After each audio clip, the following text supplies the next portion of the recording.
और चंद शेर कहकर मैं अपनी जगह लेता हूँ कि ये जो दुश्मन है इन्हें यार ना समझा जाए। अच्छा ये जो दुश्मन है इन्हें यार इन्हें ना यार समझा ना जाए। समझा जाए। प्यार को इनके कभी प्यार ना समझा जाए। क्या क्या आज गिरदाव में कश्ती है निकल जाएगी। अच्छा मुझको मौजों का गिरफ्तार ना समझा जाए। क्या कहने, वाह वाह वाह वाह वाह में कश्ती वाह है वाह निकल वाह जाएगी। मुझको मौजों का गिरफ्तार ना समझा जाए।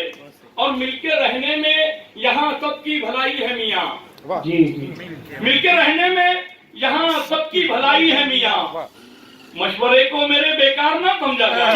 क्या बात है, क्या बात क्या बात, सबकी भलाई है मियाँ। बहुत बहुत आला। मशवरे को मेरे बेकार ना समझा जाए।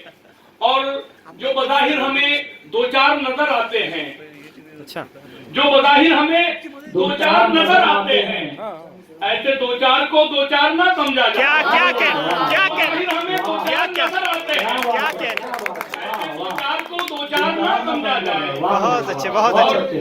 मैंने लिखे हैं ये अशार लहू से अपने। अच्छा मैंने लिखे हैं ये अशार लहू से अपने। इसको पादेब की झनकार ना समझा क्या जाए। क्या क्या कहने, क्या कहने इसको पादेब की झनकार ना समझा जाए। और बेच देता है जो पैसों के अवध फन अपना। बेच देता है जो पैसों के अवध फन अपना। उस कलमकार को फनकार ना समझा जाए। क्या कहने कलमकार को फनकार ना समझा जाए। और मेरे साये में कई लोग खड़े हैं अधर। मुझको गिरती हुई दीवार ना समझा। क्या बात क्या बात, बहुत अच्छे बहुत अच्छे। खड़े हैं अधर। मुझको गिरती हुई दीवार ना समझा जाए। क्या कहने, क्या कहने, बहुत बहुत आला।